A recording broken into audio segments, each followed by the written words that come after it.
siang, jadi langsung aja ya. By the way, makasih banyak buat yang udah join. Jadi kali ini Instagram Hima Prodi Management untuk pertama kalinya live Instagram nih. Nah kenapa? Karena kita bakal ngadain HM Talks. Jadi karena HM Talks ini program baru ya, jadi aku bakal ngejelasin dikit apa sih itu HM Talks. Nah, jadi HM Talks itu adalah proker spontan baru dari divisi PKSB yang kegiatannya itu kita bisa sharing session, podcast, atau basicnya kita bakal ngobrol-ngobrol santai aja yang bakal ditemenin sama satu moderator dan narasumber baik itu dari internal maupun eksternal Hima Prodi Management. Nah, HM Talks itu kita bahasnya bebas ya, kita bisa bahas tentang isu-isu atau topik yang viral, bisa bahas tentang investasi, perekonomian, atau apapun itu yang memang kita bisa bahas dan tentunya bermanfaat untuk kita semua dan bisa ngembangin karakter kita sesuai dari nama divisi PKSB itu sendiri, yaitu pengembangan karakter dan sosial budaya. Nah, jadi untuk 30-50 menit ke depan, aku Nadia Antania selaku moderator yang bakal nemenin kalian di HM Talks yang perdana ini. Oke, jadi kali ini kita bakal ngebahas sesuatu yang emang lagi heboh banget, lagi viral banget. Kita bakal ngebahas tentang NFT. Lebih tepatnya, kita bakal ngebahas tentang investasi dan aset virtual melalui NFT. Nah, langsung aja ya. Jadi, siang kali ini kita kedatangan narasumber yang emang cukup mengerti dan cukup paham tentang investasi, NFT, atau semacamnya itu. Biar nggak lama lagi, aku langsung aja sapa Okta. Oke, siang Ta. Siang. Apa kabar? Oke, jadi sebelum kita lanjut ya, aku bakal ngenalin dulu siapa sih Okta ini. Nah, jadi Okta itu salah satu internal dari Hima Prodi Management yang jabatannya itu sebagai staf aksi dan kajian publik, yang dimana kebetulan Okta ini memang mengerti tentang topik kita kali ini.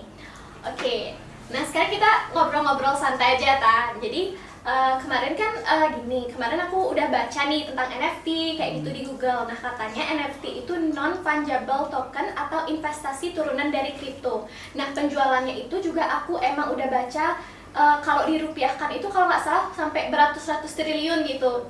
Nah, tapi aku bacanya kurang ngerti karena bahasanya itu kayak bahasa investasi banget, bahasa untuk orang yang memang udah paham banget tentang investasi NFT ini. Nah, pertanyaan menurut kamu, apa sih NFT itu dengan bahasa yang memang gampang dimengerti orang yang kurang paham gitu tentang NFT? Baik, makasih ya waktunya Kak Nadia. Ya sebelumnya kita kan kita udah tahu materinya itu tentang NFT ya. Mungkin Kak Nadia juga udah searching di Google mungkin tentang apa tuh NFT. Jadi simpelnya kayak gini. NFT itu kepanjangan dari singkatan dari non fungible token, yang dimana non fungible itu artinya tidak dapat ditukar, sedangkan token itu merupakan aset digital. Jadi non fungible token itu merupakan sebuah aset yang dimana aset itu berupa digital atau berupa digital, dan aset itu sendiri tidak bisa ditukar kepemilikannya. Jadi siapapun yang memiliki aset digital ini, ya emang dia aja yang punya, nggak punya yang lain itu nggak bisa. Oke, berarti emang nggak bisa ditukar gitu ya? Ya, karena dia udah punya sertifikat kepemilikannya pribadi secara digital. Oke, nah tadi kan Okta bilang NFT itu berupa investasi ya. Nah, kenapa NFT itu bisa disebut investasi, dan emang apa sih manfaat yang bisa kita dapatkan kalau misalkan kita itu investasi khususnya melalui NFT gitu? Oke, kenapa sih NFT itu dibilang investasi kan gitu ya? Dari yang beberapa sumber aku baca ya, kenapa NFT itu bisa dibilang investasi. Nah, di NFT itu sendiri kita tuh bisa namanya menjual sebuah karya gitu.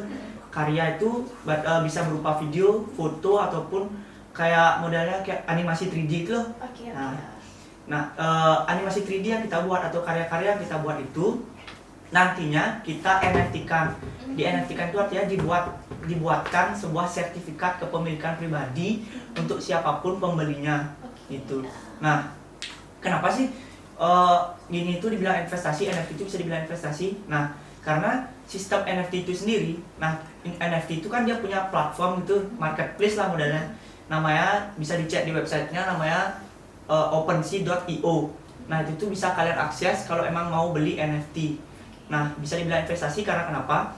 Misalnya kita upload karya nih, ataupun animasi 3D yang kita punya, yang kita bikin ke platform, salah satu platform NFT, penyedia NFT misalnya OpenSea. Oke. Nah, nanti itu setelah kita post animasi yang kita buat atau gini 3D yang kita buat, model 3D yang kita buat, nah nanti bakal ada orang yang beli karya kita. Nah, belinya itu bukan berupa mata uang rupiah atau dolar atau mata uang asli ya, tapi kita tuh lebih tepatnya top up uang rupiah ataupun uang nyata itu kita tukarkan dengan uang digital. Salah satu contohnya itu adalah Bitcoin ataupun Ethereum. Nah, Ethereum biasanya dipakai di OpenSea. Nah, bisa dibilang investasi itu karena pada saat kita ngepost itu bakal ada orang yang beli ataupun ngebid namanya. Bidding itu namanya kayak lelang lah, model sistem lelang. Siapapun yang itu tuh nanti bakal terus bergerak ya. Misalnya sekarang aku pengen beli NFT nih. Aku ngebid misalnya 1 ETH. Nah, karena misalnya aku yang paling tinggi 1 ETH, maka di current bidnya itu, yang bid terkini itu aku paling tinggi. Nanti kalau misalnya ada yang ngebid lebih tinggi lagi atau mau beli lebih tinggi lagi dengan harga tinggi, nanti dia yang paling atas. Nanti di sana tuh dikasih dia batas waktu 24 jam. Nah, ketika udah 24 jam, siapapun orang yang ngebid atau mau beli lebih atau harga paling tinggi, dia yang bakal dapat aset NFT itu. Kayak itulah dibilang investasi. Kayak lelang gitu ya Ya, bukannya? sistemnya kayak lelang ya. Tapi kan yang kita tahu nih, Indonesia ini lagi gencar-gencarnya banget tentang NFT, lagi merasa NFT itu menarik banget. Nah, pertanyaan itu aman nggak sih atau legal atau nggak sih NFT itu di Indonesia? Oke, legal dan enggaknya itu aku ngomongnya di Indonesia, Ya, di Indonesia aja. Nah, untuk sampai saat ini di Indonesia itu belum bisa dipastikan ya legal dan tidaknya. Jadi bisa dibilang legal juga enggak, dibilang enggak legal juga enggak. Karena kenapa?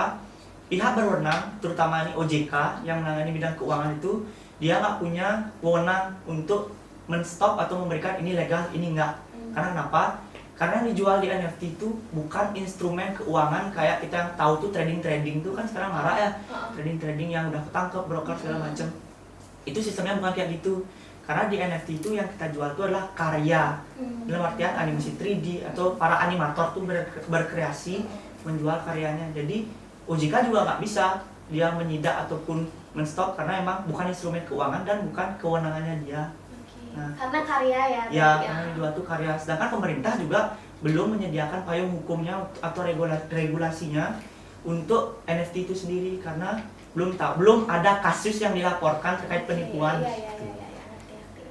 Berarti dia itu masih abu-abu ya, legal atau enggaknya. Tapi sampai saat ini masih aman gitu untuk diinvestasikan. Untuk saat ini sih aman.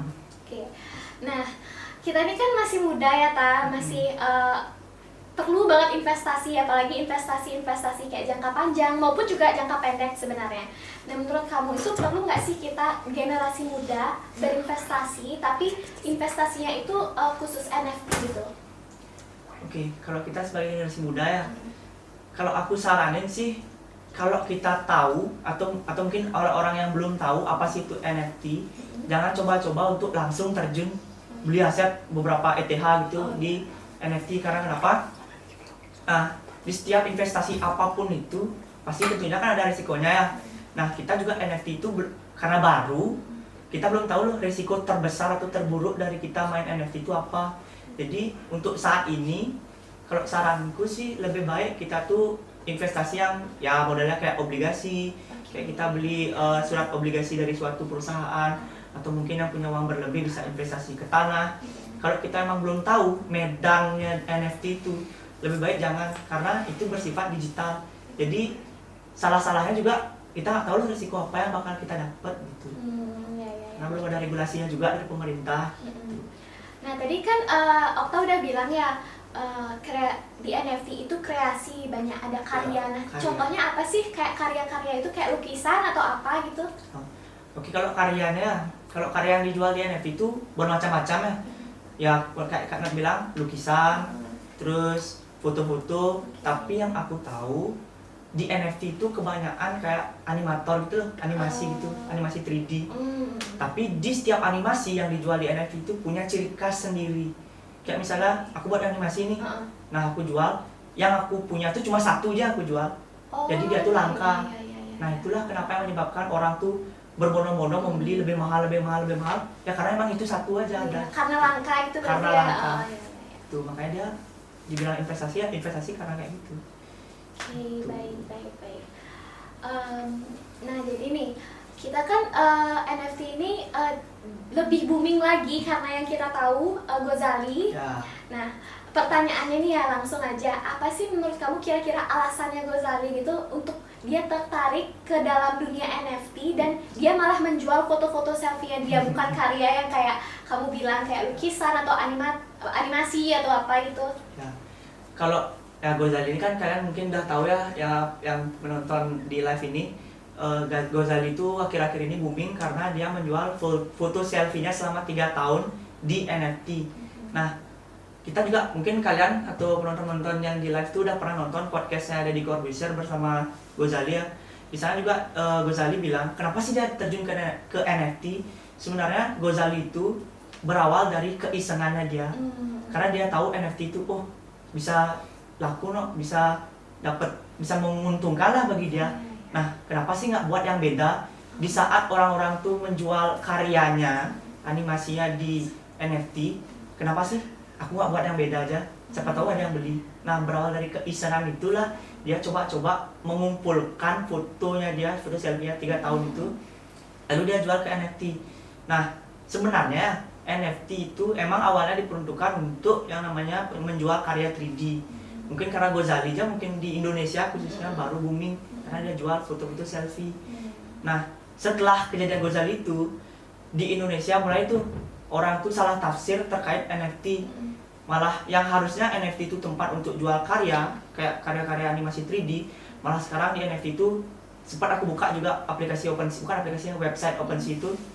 Sekarang ada yang jual baju, ada yang jual perabotan rumah tangga malahan di sana, ada yang jual mobil. Nah, di sana kan udah ada miskom atau salah persepsi ya.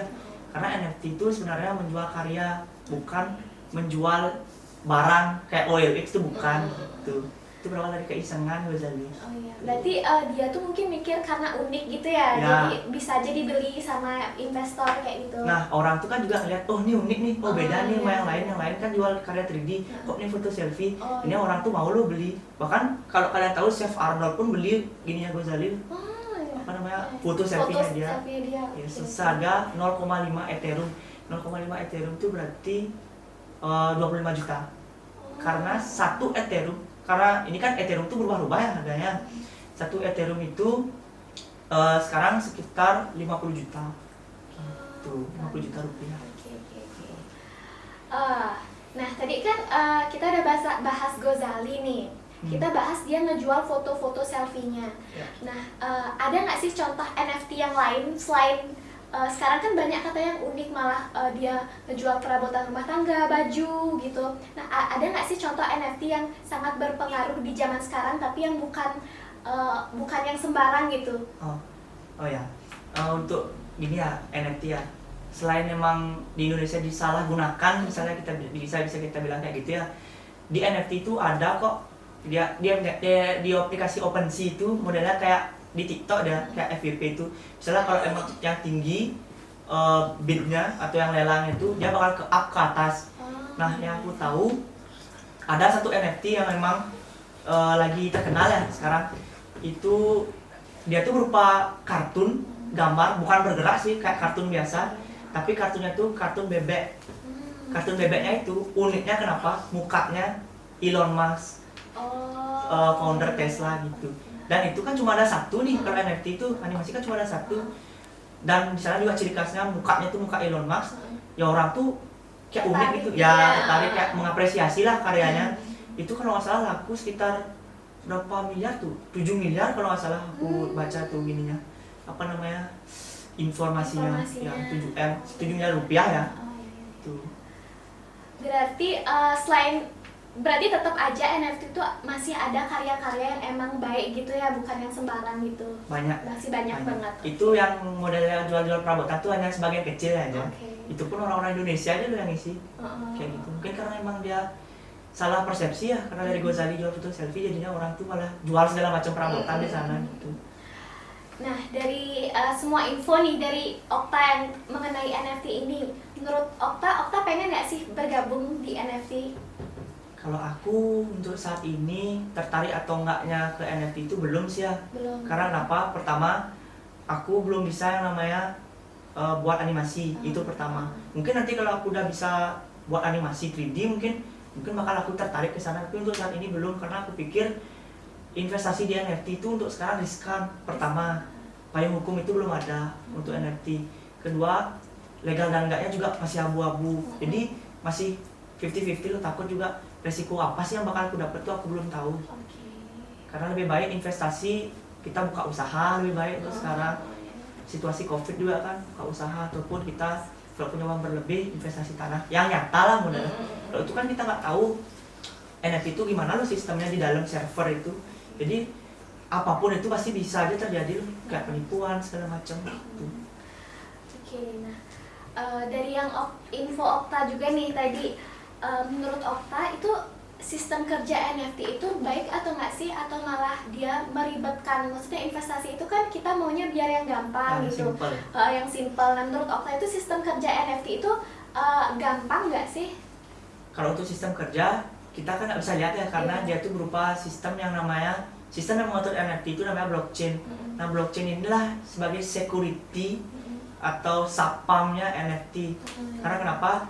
Nah, di NFT itu sendiri, kalau misalnya kita melakukan transaksi, misalnya karena punya upload animasi misalnya di NFT, di OpenSea, terus aku mau beli. Nah, setiap transaksi yang ada yang kita lakuin di marketplace OpenSea itu, atau di segala macam marketplace-nya NFT itu tuh semua udah tercatat di dalam sistemnya, di server blockchain itu. Jadi, kemungkinannya kecil sih untuk dihack, karena aku sampai sekarang juga belum ada dengar informasi kalau NFT itu dihack, belum ada. Kalau misalnya memalsukan mungkin, karena orang itu kan bisa juga buat animasi yang sama, yang mirip lah, tapi bukan itu kan, jadinya ya bisa dibilang juga KW jadinya, bukan originalnya gitu. Oke, jadi masih aman sih karena kayak yang aku tahu semua transaksi di NFT itu pasti udah tercatat. Dan kalau misalnya aku beli animasinya Kak Nak nih di OpenSea misalnya, di aplikasi untuk jual NFT, nah nanti aku tuh bakal dapat sertifikat digital bahwa kepemilikan aset tuh punyaku. Kalau di bisnis nyata tuh modelnya kayak sertifikat tanah. Itu cuma kita yang megang. Walaupun ada rumah lain, tetap sertifikat rumah yang kita punya kan memang kita yang punya, bukan orang lain. Tuh. Jadi udah ada kepemilikan pribadi gitu ya? Udah tercatat di big datanya mereka di blockchain. Paham. Nah, biar Kak aku aja yang nanya nih. Jadi kemarin kita udah buat question and answer di Instastory. Mungkin aku bakal milih beberapa pertanyaan yang udah aku pilih ya. Yaitu mungkin yang pertama dari Kak Trias SNTK. Nah, pertanyaannya itu, kenapa sih sekarang orang banyak untuk kenapa sih sekarang banyak orang yang berinvestasi melalui NFT gitu? Oke, saya akan menjawab pertanyaan dari Kak Trias ya. Iya, Kak Trias. Kenapa sih sekarang tuh orang tertarik kan sama NFT, itu pertanyaan. Nah, mungkin kalau menurutku ya, aku ngelihatnya ini orang tertarik sama NFT itu dari sisi psikologi ya. Karena di saat satu tren itu booming atau viral, pasti orang tuh bakal cari tahu loh, ikut-ikutan cari tahu. Apa sih ini NFT? Apalagi dengan ada viralnya Gozali itu di Indonesia kan, orang tuh bakal nyari tahu, kok bisa ya dia cuma jual foto-foto muka selfie-nya yang selama 3 tahun dia kumpulin, terus dia tuh bisa untung bersih loh tuh 7 miliar rupiah kan. Orang pasti, apalagi orang Indonesia kan ya bisa dibilang mengikuti tren lah. Apapun ada tren yang viral pasti diikuti. Jadi orang tuh banyak cari tahu, NFT itu kayak gini, ternyata bisa nguntungin segini. Itulah yang menurutku tuh, kita juga nggak bisa ngejudge ya, nggak bisa memastikan apa sih sebenarnya motivasi mereka terjun ke dunia NFT. Tapi kalau dari aku sih, aku melihat dari sisi psikologi, karena itu tuh sedang tren loh. Jadi orang tuh banyak yang cari tahu, apalagi di medsos. Semua juga beritanya udah sebar ke up gitu loh. Apa sih ini? 7M loh penghasilannya cuma jual kayak gini, kok bisa? Dari sanalah orang tuh menyebabkan terjun ke NFT. Dan akibatnya di Indonesia, karena yang aku tahu di Indonesia tuh kita tuh nyari tahu sesuatu tuh setengah-setengah, belum kita pelajari semuanya. Apa sih ini, belum kayak gitu. Jadinya kejadianlah yang kayak aku bilang tadi, orang jual perabotan rumah tangga, orang jual mobil bekas bahkan ada di NFT, padahal itu tuh sebenarnya bukan untuk itu loh peruntukannya. Mungkin itu sih penyebab orang tuh terjun ke NFT, jadinya fungsi NFT yang sebenarnya untuk mengapresiasi dan menjual karya itu berubah menjadi toko atau marketplace untuk jual barang-barang bekas gitu. Berarti kebanyakan orang itu masih cuma ngelihat return aja ya, bukan risknya juga. Ngelihat untung aja, bukan lihat sistemnya kayak gimana sih, sebenarnya apa sih itu NFT gitu. Ini bisa gunain. Untuk Kak Trias, semoga jawabannya bisa diterima ya. Nah, kemudian aku ada pertanyaan lagi menarik dari Kak Etri Artanugraha.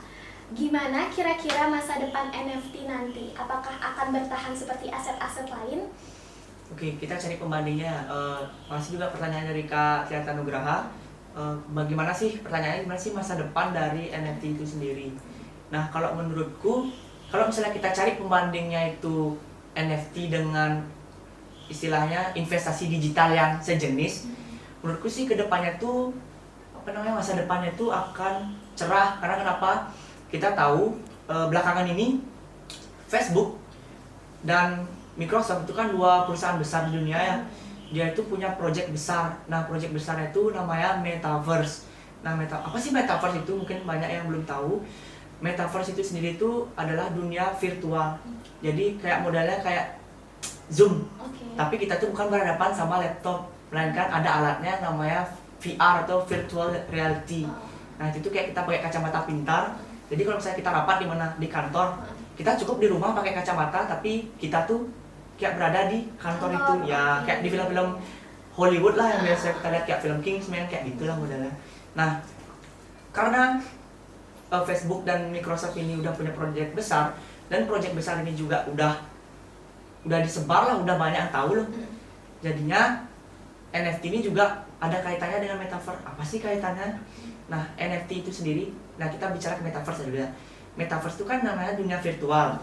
Nah, di dunia virtual itu kita nggak langsung ada di tempat itu, melainkan kita menggunakan avatar. Nah, avatar itu apa? Bukan avatar yang kayak di film-film Avatar itu bukan ya. Tapi avatar itu modelnya kayak karakter di game-game modelnya kayak game Minecraft gitu. Nah, karakter itulah yang akan muncul di Metaverse itu. Nanti kita kayak kayak The Sims, kayak permainan The Sims. Kita bisa beli baju di The Sims, di Metaverse itu kita bisa beli sepatu. Bahkan setauku perusahaan mobil Mercedes-Benz kalau nggak salah itu juga bakal ngeluarin versi NFT dari model mobil mereka gitu. Kalau misalnya kita anggap kalau misalnya jadi Facebook itu ngeluarin Metaverse atau virtual reality, itu dunia virtual, kemungkinan besar NFT itu masa depannya akan cerah. Karena kenapa? Di Metaverse itu kan tentunya, di Metaverse itu bakal buka namanya kayak rumah-rumah, terus ada mall nanti di Metaverse. Nah, misalnya H&M pun juga udah terjun ke dunia Metaverse. Nah, H&M itu kan nanti dia bakal model baju, tapi versi NFT-nya. Jadi nanti kita tuh main di Metaverse, kita bisa beli baju H&M itu, tapi versi digitalnya untuk karakter yang kita pakai di dunia virtual itu. Bukan untuk baju kayak gini, bukan.